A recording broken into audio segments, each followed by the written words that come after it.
Hi everyone, creative दिशा channel में आप सभी का स्वागत है। आज के वीडियो में हम बात करेंगे 15 नवंबर और 16 नवंबर के करंट अफेयर्स के बारे में। तो चलिए शुरू करते हैं और सबसे पहला क्वेश्चन देखते हैं। किस राज्य ने सरना संहिता पर एक प्रस्ताव पारित किया है? तो दोस्तों, इसका आंसर है झारखंड। झारखंड विधानसभा ने हाल ही में सर्वसम्मति से सरना संहिता पर एक प्रस्ताव पारित किया है। झारखंड सरकार द्वारा पारित किया गया यह संकल्प वर्ष 2021 की जनगणना में सरना को एक अलग धर्म के तौर पर शामिल करने का प्रयास करता है। आगे बढ़ते हुए आज का अगला क्वेश्चन है, किस राज्य ने वाहनों से होने वाले प्रदूषण को कम करने के लिए रेड लाइट ऑन गाड़ी ऑफ अभियान को 30 नवंबर तक बढ़ाने का फैसला किया है? तो दोस्तों, इसका आंसर है दिल्ली। दिल्ली सरकार ने हाल ही में दिल्ली में बढ़ते वाहनों से होने वाले प्रदूषण को कम करने के लिए रेड लाइट ऑन गाड़ी ऑफ अभियान को 30 नवंबर तक बढ़ाने का फैसला किया है।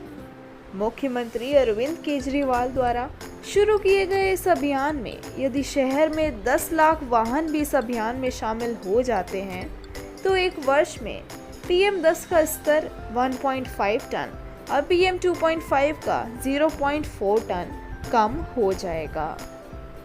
चलिए आगे बढ़ते हैं और अगला क्वेश्चन देखते हैं। पाकिस्तान क्रिकेट बोर्ड ने आने वाले दौरे से पहले सभी फॉर्मेट की कप्तानी किस खिलाड़ी को दे दी है? तो दोस्तों, इसका आंसर है बाबर आजम। पाकिस्तान क्रिकेट बोर्ड ने आने वाले दौरे से पहले सभी फॉर्मेट की कप्तानी बाबर आजम को सौंप दी है। वे अब T20 और वनडे क्रिकेट के बाद टेस्ट टीम के भी कप्तान होंगे। चलिए आगे बढ़ते हैं और अगला क्वेश्चन देखते हैं। वित्त मंत्रालय के द्वारा सभी बैंक खातों को किस तारीख तक आधार कार्ड से जोड़ने का निर्देश दिया गया है? तो दोस्तों, इसका आंसर है 31 मार्च 2021। वित्त मंत्रालय के द्वारा वित्त मंत्री निर्मला सीतारमण ने हाल ही में देश के सभी बैंक खातों को 31 मार्च 2021 तक आधार कार्ड से जोड़ने का निर्देश दिया है। साथ ही जिन खातों को पैन से लिंक करने की ज़रूरत है उन्हें भी आगामी 31 मार्च तक पैन से जोड़ने का काम पूरा हो जाना चाहिए। चलिए आगे बढ़ते हैं। प्रधानमंत्री ने जैनाचार्य श्री विजय वल्लभ सुरीश्वर जी महाराज की 151वीं जयंती के अवसर पर स्टैच्यू ऑफ पीस का उद्घाटन किया। प्रधानमंत्री नरेंद्र मोदी ने वीडियो कॉन्फ्रेंसिंग के जरिए स्टैच्यू ऑफ पीस लॉन्च का उद्घाटन किया है। जैनाचार्य श्री विजय वल्लभ सुरीश्वर जी महाराज के 151वीं जयंती के अवसर पर इस प्रतिमा का उद्घाटन किया गया। यह प्रतिमा 151 इंच ऊंची है और अष्ट धातु से निर्मित है, जिसमें प्रमुख घटक के रूप में तांबे के साथ 8 धातुएं हैं। मूर्ति की स्थापना राजस्थान के पाली में विजय वल्लभ साधना केंद्र जेठपुरा में की जा रही है। बात करें श्री विजय वल्लभ सुरीश्वर जी महाराज की, तो उन्होंने 1870 से 1954 के दौरान एक जैन संत के रूप में जीवन का नेतृत्व किया। उन्होंने भगवान महावीर के संदेश को फैलाने का काम किया था। उन्होंने जनता के कल्याण, शिक्षा के प्रसार और सामाजिक बुराइयों के उन्मूलन के लिए भी काम किया था। उन्होंने स्वतंत्रता आंदोलन और स्वदेशी के कारण का सक्रिय समर्थन भी किया। चलिए आगे बढ़ते हैं।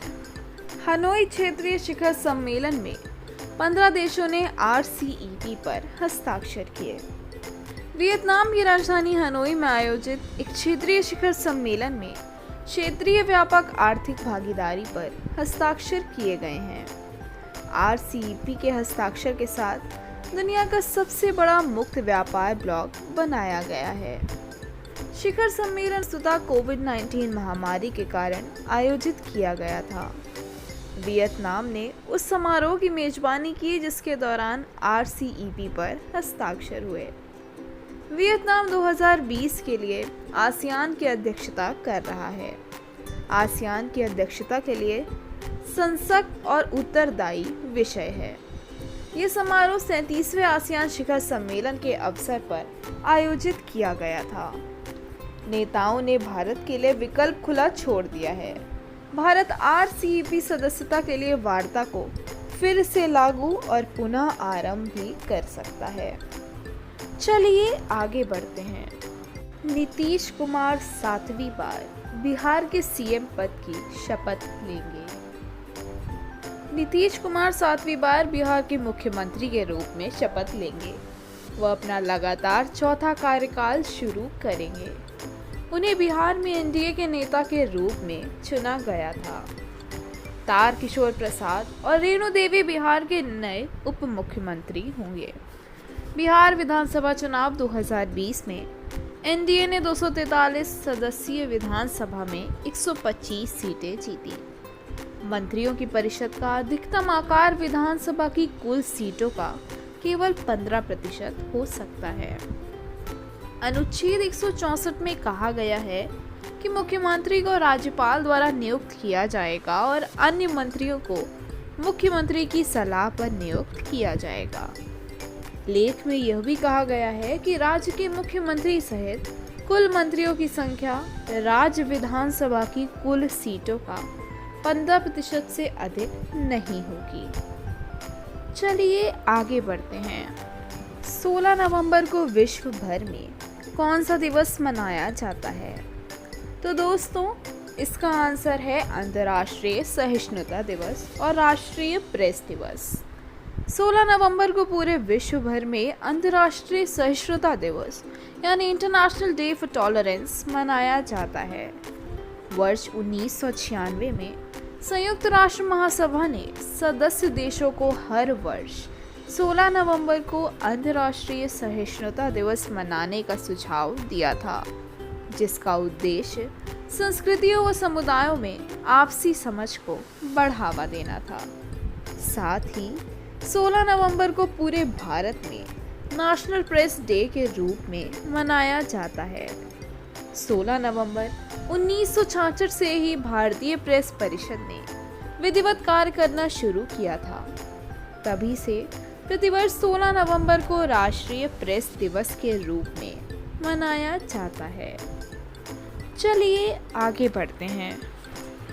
प्रेरणा स्थल का उद्घाटन विशाखापट्टनम में नौसेना डॉकयार्ड में किया गया है। एक प्रेरणा केंद्र प्रेरणा स्थल विशाखापट्टनम में नौसेना डॉकयार्ड के कार्यबल को समर्पित किया गया है। इसमें 30.5 मीटर ऊंचा राष्ट्रीय ध्वज मस्तूल, 20 × 30 फीट का राष्ट्रीय ध्वज शामिल है। अज्ञात कार्यकर्ता प्रतिमाएं और आर्क के आकार का एक भवन है जो यार्ड की क्षमताओं और युगों में इस विकास को दर्शाता है। यह स्वनिर्भरता का प्रतीक है और जहाज़ों और पनडुब्बियों की मरम्मत में आत्मनिर्भर भारत के लक्ष्यों को प्राप्त करने के लिए एक प्रेरक है। यह नौसेना डॉकयार्ड के स्वर्ण जयंती वर्ष के लिए गतिविधियों के हिस्से के रूप में बनाया गया है, जो मार्च 2021 से शुरू होगा। चलिए आगे बढ़ते हैं। महाराष्ट्र में लोनार झील और उत्तर प्रदेश में कीठम झील रामसर स्थलों से जुड़ गई हैं। पर्यावरण, वन और जलवायु परिवर्तन मंत्रालय ने घोषणा की है कि लोनार झील और कीठम झील को रामसर साइट सूची में जोड़ा गया है। लोनार झील महाराष्ट्र में देश की एकमात्र गड्ढा झील है, जबकि कीठम झील, जिसे सुर सरोवर झील भी कहा जाता है, उत्तर प्रदेश के आगरा में है। दुनिया के आर्द्रभूमि स्थलों की सुरक्षा के लिए रामसर ईरान में रामसर कन्वेंशन पर 2 फरवरी 1971 को हस्ताक्षर किए गए थे। यह स्थानीय और राष्ट्रीय कार्यों और सहयोग के माध्यम से सभी आर्द्रभूमि के संरक्षण और बुद्धिमान उपयोग के लिए रूपरेखा प्रदान करता है। इसे वेटलैंड्स पर कन्वेंशन के रूप में भी जाना जाता है। भारत में अब रामसर सूची के तहत 39 आर्द्रभूमि स्थल हैं। चिल्का झील 1981 में रामसर साइट सूची में जोड़ी गई पहली भारतीय आर्द्रभूमि है। 2020 में जो अन्य आर्द्रभूमि स्थल जोड़े गए हैं वे हैं महाराष्ट्र का नंदूर महामहेश्वर, पंजाब का केशोपुर मियाँ, ब्यास संरक्षण रिजर्व और नंगल, और उत्तर प्रदेश से नवाबगंज, पार्वती आगरा, समन, समसपुर, सांडी और सरसाई नवार। चलिए आगे बढ़ते हैं। झारखंड का स्थापना दिवस कब मनाया जाता है? तो दोस्तों इसका आंसर है 15 नवंबर। झारखंड का गठन 15 नवंबर 2000 को बिहार पुनर्गठन अधिनियम द्वारा भारत के 28वें राज्य के रूप में किया गया था। राज्य स्थापना दिवस आदिवासी नेता बिरसा मुंडा की जयंती के साथ मनाया जाता है। गठन के समय झारखंड राज्य में 18 जिले थे। बाद में 6 और जिलों को जोड़ा गया। चलिए आगे बढ़ते हैं। एस जयशंकर ने 15वें पूर्वी एशिया शिखर सम्मेलन में भारत का प्रतिनिधित्व किया। विदेशी मंत्री एस जयशंकर ने वस्तुतः आयोजित 15वें पूर्वी एशिया शिखर सम्मेलन में भारत का प्रतिनिधित्व किया है। इस आभासी बैठक की अध्यक्षता वियतनामी प्रधानमंत्री न्युगेन जुआन फुक ने की और सभी 18 पूर्व एशियाई देशों, 10 आसियान देशों और ऑस्ट्रेलिया, चीन, भारत, जापान, दक्षिण कोरिया, न्यूजीलैंड, रूस और संयुक्त राज्य अमेरिका इसमें शामिल हुए। इस बैठक में विभिन्न मुद्दों पर चर्चा की गई, जिसमें EAS प्लेटफॉर्म को मजबूत करने के तरीके और साधन, अर्थव्यवस्था की वसूली के लिए EAS सदस्यों के बीच महामारी और सहयोग आदि शामिल हैं। 14वां पूर्वी एशिया शिखर सम्मेलन 4 नवंबर 2019 को बैंकॉक में आयोजित किया गया था। चलिए आगे बढ़ते हैं। अगला क्वेश्चन है, CSIR के किस शहर में स्थित SERC ने विद्युत लाइनों के लिए स्वदेशी आपातकालीन रिट्रीवल सिस्टम विकसित किया है? तो दोस्तों इसका आंसर है चेन्नई। वैज्ञानिक और औद्योगिक अनुसंधान परिषद ने चेन्नई शहर में स्थित घटक प्रयोगशाला स्ट्रक्चरल इंजीनियरिंग रिसर्च सेंटर ने विद्युत लाइनों के लिए स्वदेशी आपातकालीन रिट्रीवल सिस्टम विकसित किया है। साथ ही CSIR SERC ने मेसर्स अद्वैत इंफ्राटेक अहमदाबाद के साथ ERS प्रौद्योगिकी के लाइसेंस के लिए एक समझौते पर हस्ताक्षर किया है। चलिए आगे बढ़े हैं। अगला क्वेश्चन है, हाल ही में भारतीय मूल के अमेरिकी किस व्यक्ति को अमेरिका के नए चीफ ऑफ स्टाफ के रूप में नामित किया गया है? तो दोस्तों इसका आंसर है काश पटेल। हाल ही में भारतीय मूल के अमेरिकी व्यक्ति केश पटेल को अमेरिका के नए चीफ ऑफ स्टाफ के रूप में नामित किया गया है। उनके नाम की सिफारिश कार्यवाहक अमेरिकी रक्षा सचिव क्रिस मिलर ने की है। वे जीन स्टीवर्ट की जगह लेंगे। चलिए आगे बढ़ते हैं। सादात रहमान ने अंतर्राष्ट्रीय बाल शांति पुरस्कार जीता। बांग्लादेश के सादात रहमान को नोबेल शांति पुरस्कार विजेता मलाला यूसुफजाई द्वारा अंतर्राष्ट्रीय बाल शांति पुरस्कार दिया गया। उन्हें किशोरों के साइबर बदमाशी को रोकने के लिए उनके काम के लिए सम्मानित किया गया। उन्होंने एक ऐप साइबर टेंस बनाया जो साइबर सुरक्षा के बारे में सुरक्षित रूप से रिपोर्ट करने के लिए इंटरनेट सुरक्षा और एक चैनल के बारे में जानकारी प्रदान करता है।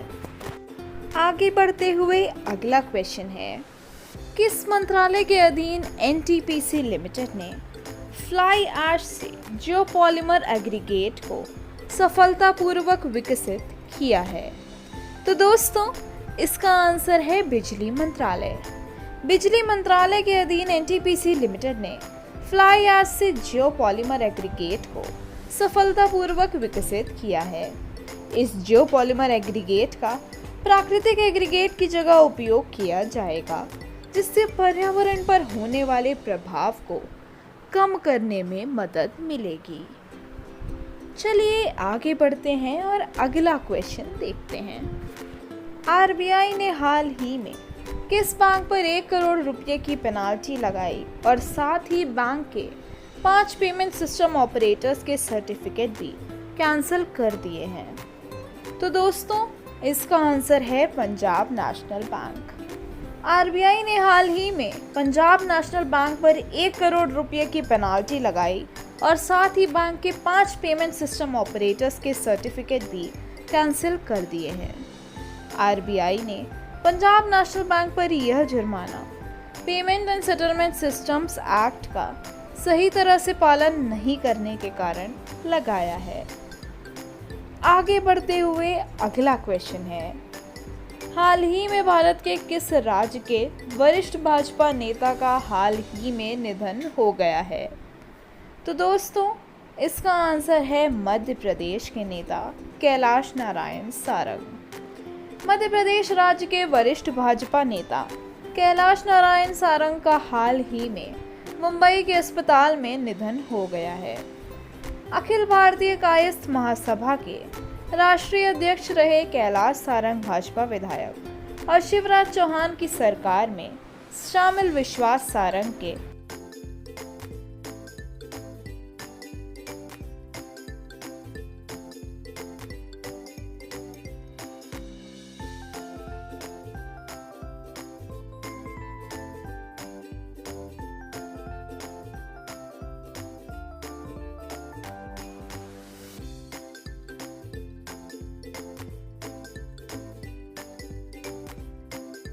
आगे बढ़ते हुए आज का आखिरी क्वेश्चन है, हाल ही में किसे प्रबंधन के क्षेत्र में पहला राष्ट्र जल पुरस्कार 2019 दिया गया है?